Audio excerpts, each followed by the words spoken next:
नमस्कार दोस्तों, मेरा नाम है अंशुमन नायक और आप सभी का बहुत बहुत स्वागत है इंडियन डिफेंस न्यूज के डिफेंस टॉक सीरीज में, जहां पर हम रोज नए नए डिफेंस अपडेट्स के बारे में बात करते हैं। तो चलिए देर ना करते हुए आज की वीडियो शुरू करते हैं।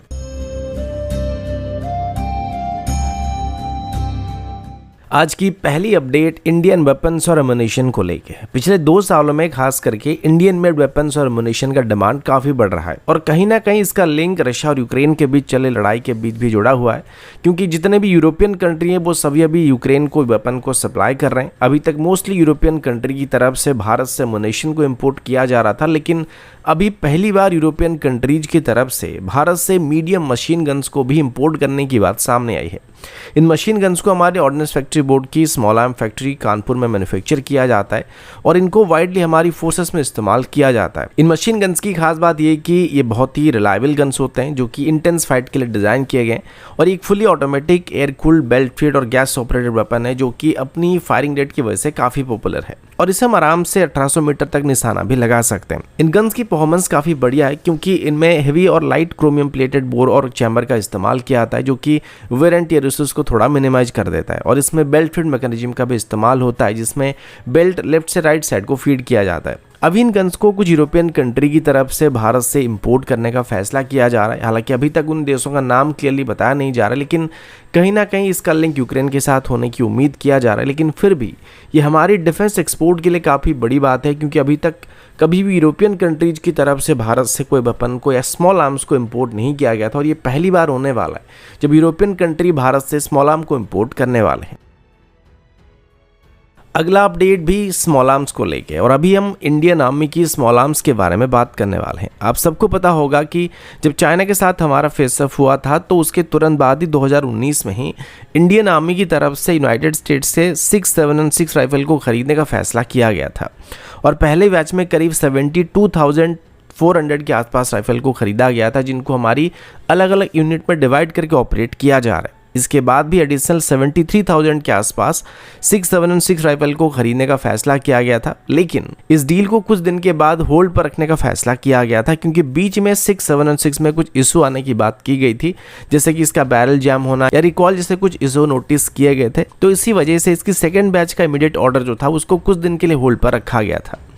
लेकिन अभी लगातार 3 से 4 साल तक इसको ऑपरेट करने के बाद आर्मी की तरफ से पॉजिटिव फीडबैक दिया गया था और जो भी इशू इनिशियली इसमें पाए गए थे वो सब माइनर इशू थे जो कि मोस्टली एमुनेशन की वजह से हो रहे थे। तो अभी एडिशनल 73,676 राइफल को खरीदने का फैसला किया जा चुका है और इसको लेके अभी 6 और की ऑफिशियल आईडी में बात नोटिफाई किया गया कि इंडियन आर्मी के साथ उन्होंने ये डील साइन कर लिया है। हालांकि डील पहले से ही साइन हो चुकी है और जल्दी ही सेकेंड बैच में खरीदे गए या ऑर्डर किए गए 6.7 राइफल को भारत को डिलीवर करना स्टार्ट कर दिया जाएगा। ये मोस्टली अभी इंडियन आर्मी की फ्रंटलाइन यूनिट्स के पास ही मौजूद होने वाली है और खास करके जो एंटी टेरर ऑपरेशन में हमारे यूनिट्स इन्वॉल्व होती हैं उनको इस राइफल से इक्विप किया जा रहा है।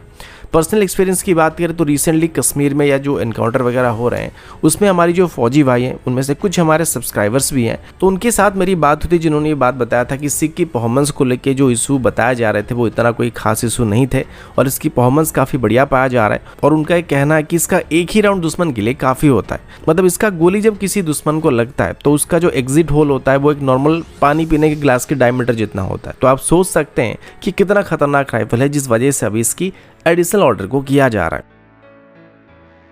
अगला अपडेट कामोव के 31 हेलीकॉप्टर की तरफ से है। ये मेनली एक एयरबॉर्न अर्ली वार्निंग हेलीकॉप्टर है जिसे हम मिनी एवेक्स भी कह सकते हैं और इसको नॉर्मली एयरक्राफ्ट कैरियर से ऑपरेट किया जाता है।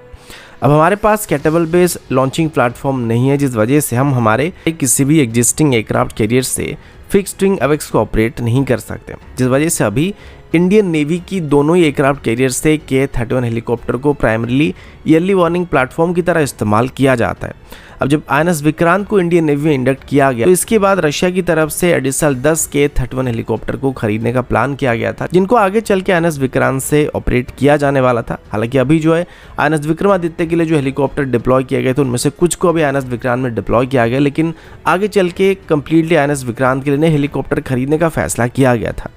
इस डील की कीमत करीब $520 मिलियन था, लेकिन अभी इस डील को कैंसिल करने की बात सामने आई है क्योंकि अभी रशिया के साथ डील करना काफ़ी मुश्किल मुश्किल बनता जा रहा है और अभी के हालात में रशिया टाइम पर इनको डिलीवर कर पाएगा नहीं, इसको लेके भी सवाल किए जा रहे हैं, जिस वजह से अभी इंडियन नेवी की future deck based yearly warning platform के लिए कुछ इंडिजिनस सोल्यूशन को तैयार करने का प्लान किया जा रहा है, जिसके लिए अभी HAL और ADA दोनों के साथ बातचीत करने की उम्मीद किया जा रहा है। लेकिन प्रॉब्लम यह कि अभी तक HAL की तरफ से या ADA की तरफ से कभी भी कोई हेलीकॉप्टर बेस्ड AWACS या ईयरली वार्निंग प्लेटफॉर्म को डेवलप नहीं किया गया है, तो इसको बनाने में भी कुछ समय लग सकता है, ऐसा उम्मीद किया जा रहा है। हालांकि रडार्स और बाकी सभी इलेक्ट्रॉनिक्स और सेंसर्स को DRDO और HAL की तरफ से डेवलप किया जा सकता है, लेकिन एक कंप्लीट ईयरली वार्निंग हेलीकॉप्टर को डेवलप करना फिर से एक चैलेंजिंग टास्क बनने वाला है, क्योंकि इसके लिए हमें पहले तो एक ऐसे हेलीकॉप्टर को बेस के तौर पर चाहिए जिससे कैरियर से ऑपरेट किया जा सकेगा। और इस सेगमेंट में अभी हमारे पास ध्रुव हेलीकॉप्टर की नेवल वेरिएंट इकलौता ऑप्शन है। हो सकता है आगे चल के इंडियन मल्टी रोल हेलीकॉप्टर की जो डेक बेस्ड वेरिएंट बनाया जाएगा उसको बेस करके भी कुछ किया जा सकता है, लेकिन अगर अभी की बात करें